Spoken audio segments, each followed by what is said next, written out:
Hello po, magandang gabi sa inyong lahat. Andito ako ngayon para i-share ko po yung about me and my husband. Paano kami naging stay strong together. I-share ko sa inyo kung bakit naging maganda yung buhay ko, naging tahimik yung buhay namin, paano namin nalagpasan lahat ng mga pagsubok namin sa buhay. Sisimula ako sa, ibabalik ko yung dating kami, okay? Yung dating kami na sobrang gulo.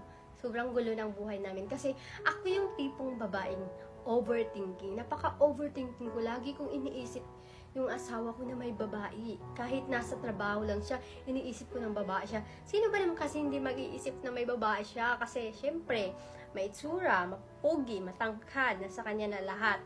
So, syempre ako, overthinking ako, wala akong tiwala sa kanya.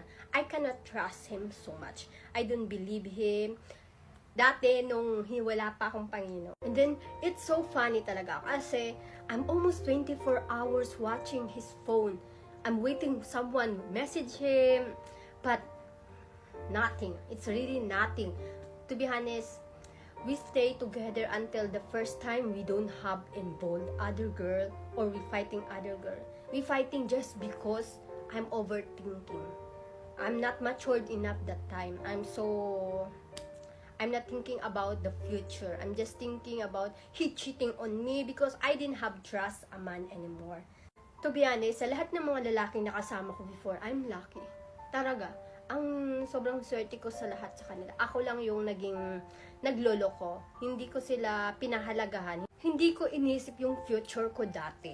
Wala akong inisip kundi magloko, saktan sila, hayaan sila na mabaliw sa akin. But all of that I learned talaga. Ang dami kong natutunan. All my mistake. And then, I'm always sorry for about my past. Kasi, I'm so lucky girl. And I'm so blessed. Because many men love me. Even my broken na pamilya. Pero, tinanggap ako ng mga lalaki na nagmahal sa akin ng buong buo. At binigay nila lahat yung gusto ko. Hindi nila ako pinabayaan. So, I'm so thankful for that to them. For everything na na-meet ko sila. Kahit nasa maling paraan ko sila nakilala. Pero, I'm always pray to Papa God and Papa Jesus na bless them, na maging maayos yung buhay nila at mahanap nila yung mga babaeng gusto nila sa buhay. Okay, I will tell you what the reason why we stay strong together. Why we not fighting anymore. Because we both good each other.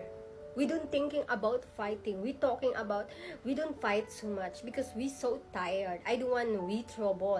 I don't want we thinking about bad when we fighting. If we fighting just I think 5 minutes long, we okay na. We don't stay long about our attitude going not good. No, we don't do that. Later we just fighting, then later okay na. And then we everyday fighting talaga. I'm going crazy about him. I'm so much overthinking. Para na akong, hindi ko na alam. I don't know what to do. Because I cannot trust him, you know. I cannot fully give my heart to him. So I'm always thinking about siya have girl, siya cheating on me. I'm really going crazy that time, sa totoo lang. And then after that, I'm so thankful because my husband, they don't do anything. Just understand me. Understand me because I'm pregnant. Understand me because I'm mom. Understand me because I'm only home. I'm so thankful that man I met. Sobrang haba ng pasensya na. Alam nyo, kapag hindi talaga mahaba yung pasensya ng asawa ko, my daughter no have father anymore. So I'm so grateful and blessed of that I met him. The reason why I trust my husband. Because Papa Jesus. Because he tell me that I really never forgot this. Because of him, I'm not overthinking anymore. I can sleep well without thinking about my husband cheating on me. Because Papa Jesus tell me, your husband never cheating on you. So doon na lahat. Di Papa Jesus na mismong nagsabi sa akin, your husband is not cheating. Di ba? So, when Papa Jesus tell me that, oh, I'm really sorry my husband for everything I fight to him before. I'm really asking to him, please forgive me before what I do to you. Kasi mismo na yung Panginoon natin nagsabi sa akin na your husband is not cheating. Diba? So when that Papa Jesus tell me, I'm rest. Kalmado na ang lahat. Nakapahinga na ako. Wala na yung pag-iisip na lahat pangit. Kumalma na lahat. Nakatulog na ako ng maayos. Hinding-hindi ko na hinawakan ng cellphone ng asawa ko. Simula nung lumipat kami dito sa bagong bahay namin. I'm start January, I'm never touch his phone and checking his phone anymore. Facebook, Instagram, Telegram, work, everything, Gmail. I'm never touch it anymore. Wala na ang lahat. Kasi I trust him na. And I trust Papa God and Papa Jesus.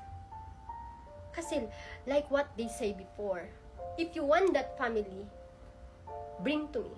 So ibig sabihin, si Papa God at Papa Jesus na bahala lahat. Ang gagawin ko lang, ilalapit ko ang aking asawa sa kanila. Gaya ng ginagawa ko nito. Every day we pray, going out pray, sleep pray, we going everything, going pray, going church together, and then we going church together. You know, this is I will tell you. The pastor is share word of God is Tagalog, not Korean, not English. But my husband is still in there. Listen about word of God. He don't mind even siya not understand. But he still come to me because he love me. And I will always tell to him that, please, I want you meet Papa God and Papa Jesus. Because when you feel the love of God, everything you so hard, the burden you carry, it's not heavy anymore. Because they are there. And me, sobrang nakahinga ako. Wala nang nag-iisip ng mga pangit sa aking kaisipan. All maganda na talaga. As in, when my husband going out, going have meeting, or his friend coming from Korea, I'm not seen before. I'm always proud myself because I'm not thinking about Shahab girl. No. My husband truly love me. And I trust him now. Because of Papa God and Papa Jesus. Every time he going out, I'm always pray, Papa God and Papa Jesus, please guide my husband. Please help him, not thinking about bad. Please help his friend, not doing bad. Please help them put in their mind that my husband have family. I'm always prayed for that and guidance, protection, that he can come back home, no more accident like before. I've always prayed to them like that. I'm so grateful, Papa God and Papa Jesus. Give me freedom now. Everything make comfortable because of them. I'm always thankful to them.